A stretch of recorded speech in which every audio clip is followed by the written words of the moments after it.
Breaking news, the Dior blushes have been reformulated. Are they still good? Did they ruin them? Let's find out. What's up, friends? Welcome back to my channel. I hope you all are doing well. This video is going to be my review, my assessment, my analysis of the newly reformulated Dior blushes. I know, I'm a little bit worried too, but don't worry, I got you all. I'm gonna be letting you all know what this new formula is like. Why did they change the formula? I have 4 of the shades. We're gonna be doing some demos, some swatches, and of course I'll let you know if I think they are worth picking up. So if you're interested in hearing all of my completely honest thoughts, then keep watching. All right, party people, let's dive in. Don't forget to give this video a big thumbs up. I will be linking where you can get the new Dior blush formula and the old Dior blush formula, along with whatever is on my face today, in the description box down below. I do use affiliate links if you'd like to support my channel. And if you are new here, welcome. My name is Sophia and I am a complete luxury beauty addict. I upload videos every single week, so consider subscribing to my channel. And without further ado, let's chat about these newly reformulated blushes from Dior. What's going on here?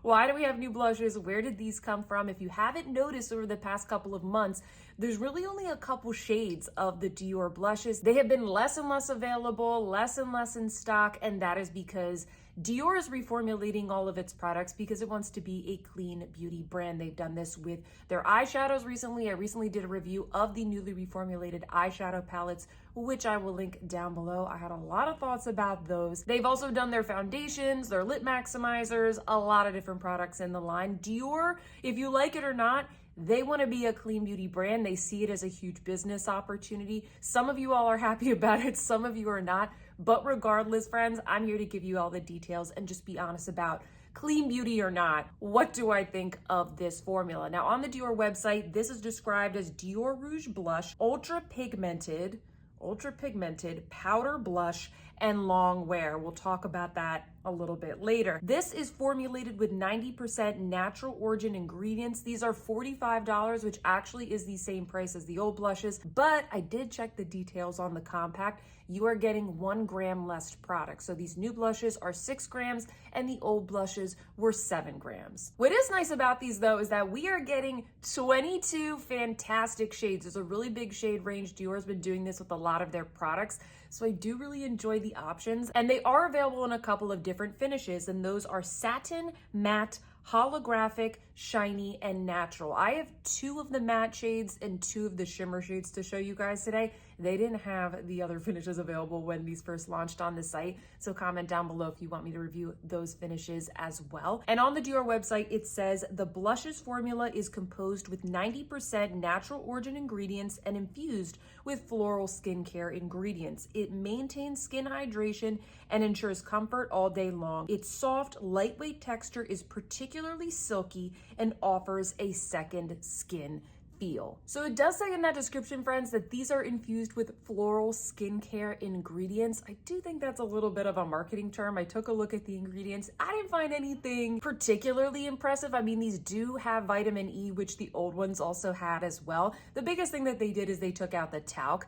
and they replaced it with kaolin clay and silica. So I think a lot of you all who are talc-free consumers, you don't buy things with talc, I think you're gonna be very happy about that. But just taking a look at the ingredients, I don't see anything, crazy impressive. We don't really need these to be skincare. They don't have the cornstarch in them like the eyeshadows did, but I will explain to you, given the ingredients that they do have, what is the resulting texture. And these also do have fragrance. It's not crazy strong, but it smells like the skincare. If you don't like the fragrance of the skincare, then you're not gonna like the fragrance of these blushes. They did change up the preservative mix in this, but it does have the same shelf life on the compact as the old blushes, which is 12 months. From what I'm reading for each of the ingredients in here, it basically sounds like they're trying to take out anything that has any kind of controversy in the ingredient community, in the clean beauty community, and they're trying to remove that. Although they still have fragrance, which is interesting because some people are allergic to fragrances. Comment down below and let me know what you think. Some of you are asking me about the differences between the packaging. It's almost identical. So here is the new one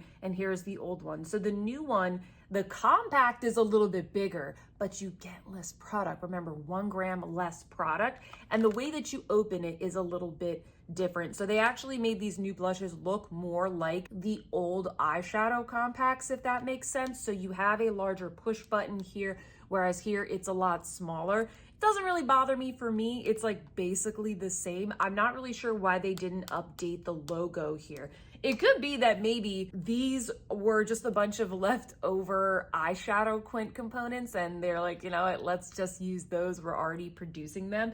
The little brushes that come inside, they look exactly the same as the old ones. Let me show you some swatches and application of the 4 shades that I picked up. They didn't have all the shades available on the site when I picked them up. I would have liked to have reviewed for you all one in each of the finishes, but unfortunately all they had were the matte and shimmer finishes. So that's what we're gonna be talking about today. I do see more shades, at least this morning, popping up on the Dior website, which is great. So the first shade that I got is number 100, and this is called Nude Look. This is described as the iconic Dior Rosy Nude. This is meant to match the iconic lipstick color that they had.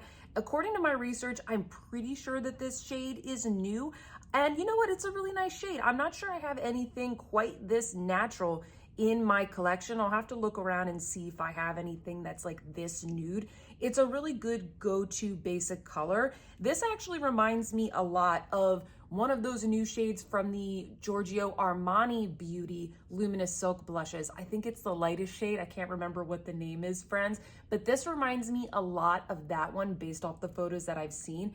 And also you will see in the demo, this is completely matte. There's no shimmer, there's no glitter to it. It's a completely matte shade. So there you have it, friends. That is number 100, Nude Look. The next shade that I picked up is number 314, Grand Bal. This is a shimmer finish. It's also a nude and it is described as a dusty rose. If you want a little bit more color and sheen than Nude Look, maybe just a tad bit more vibrance, this is the shade you want to go for. It's a great everyday shade. It kind of reminds me of a lot of other nudes that I have in my collection, though. I don't think it's a particularly interesting or unique shade, but it does have a nice subtle type of sheen to it. These are not super high shine. They're described as shimmer, but I would describe them more so as a satin. So there you have it, friends. That is number 314, Grand Bal. And I do believe that this shade is also new. Next up, we have number 365, New World. This is an existing shade that was reformulated. It is described as a shimmer finish, and the color is supposed to be an orangey pink, which I definitely would agree with.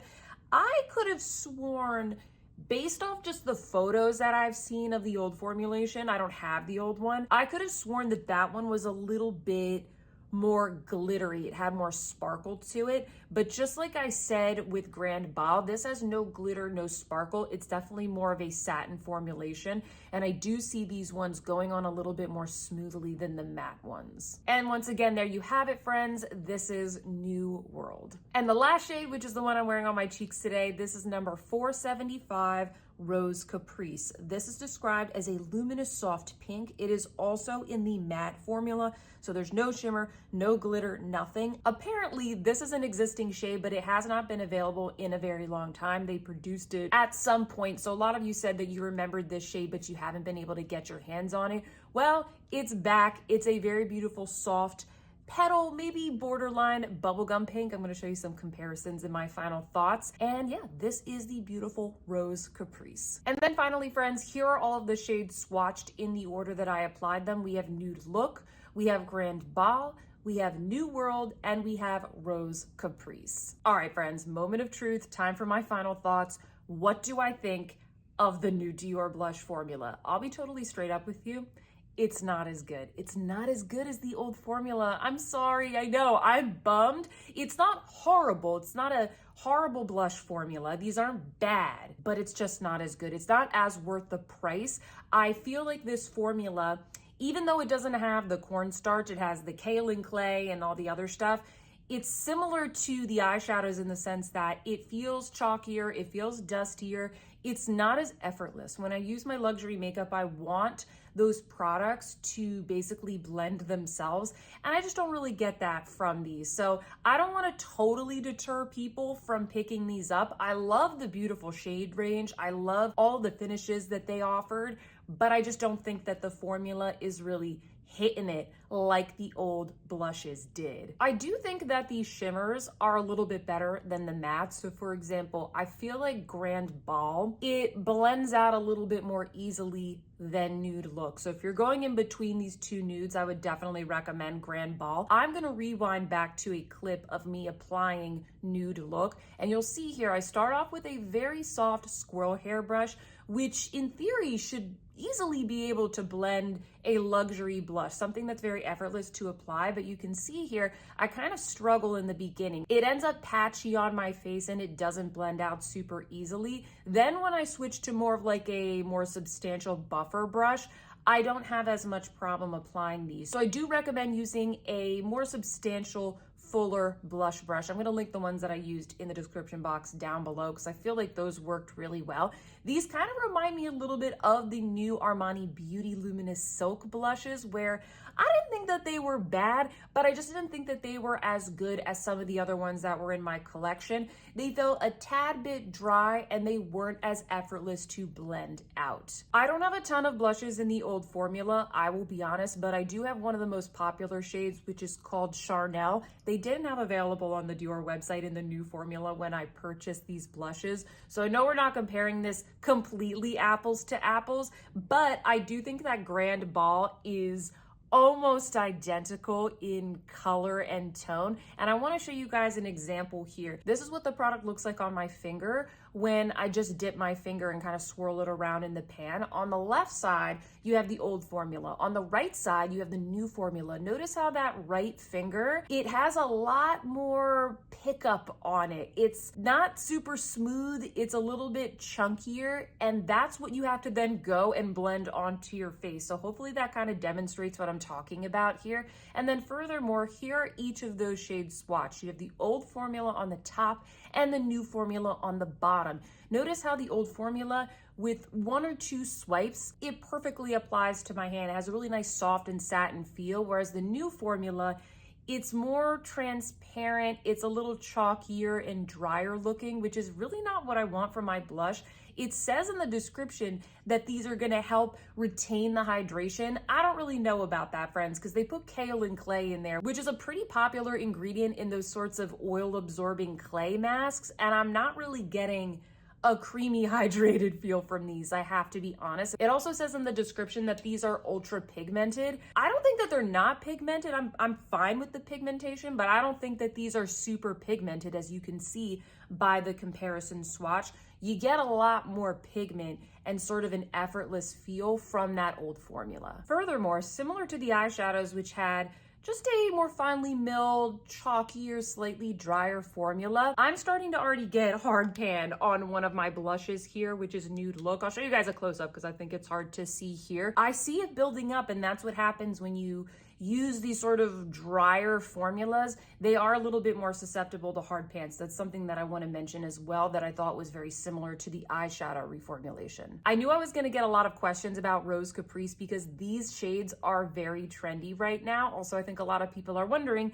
how does it compare to the Dior Backstage Blush, which, by the way, friends, these are also getting reformulated. So buckle up for that. I'll be reviewing those as well when they are launched. They look different in the pan for sure, but when you swatch them, the colors are almost identical. So if you wanted maybe a dupe for this, you could buy this. But honestly, friends, I would probably just look for the existing formula of this before they reformulate them. As you can see from the swatches here, the Dior Backstage Blush swatches, again, it just swatches better than these newly reformulated ones in the regular line. If you're interested in Rose Caprice, instead what I would take a look at are these beautiful new blushes from Gucci Beauty. I will link down below. I have a whole review of the new shades, swatches, applications, just like this video. So I'll link that down below in case you want to take a look. This is the color True Pink, which is also almost identical. Take a look at the swatches here and you'll see what I'm saying. The Gucci blushes, I know that they're not clean beauty, friends, so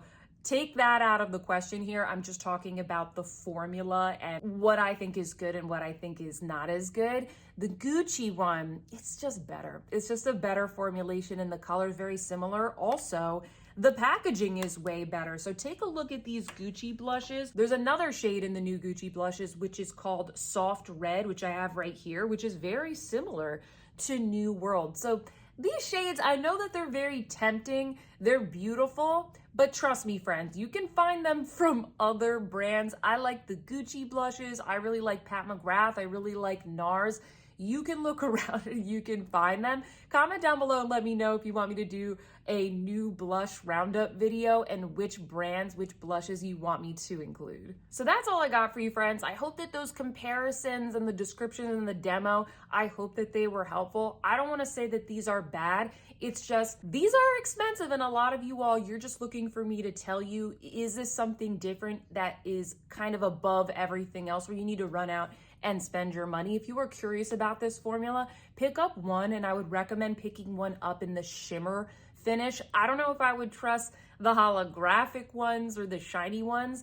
I would be safe, go with the shimmer formula, which is very clearly kind of like that soft satin type of look, and try that out and see how you like it, and take my brush recommendations, use something that's a little bit more substantial, and I think that you will be good. I will be linking down below a shopping guide of where you can, at least at the time of me making this video, where you can buy the older Dior blush formula, because it is still available. So if you want to pick any of them up, you can definitely do that before they are completely obliterated from the internet and from all of the retailers. So I'll have that link down below.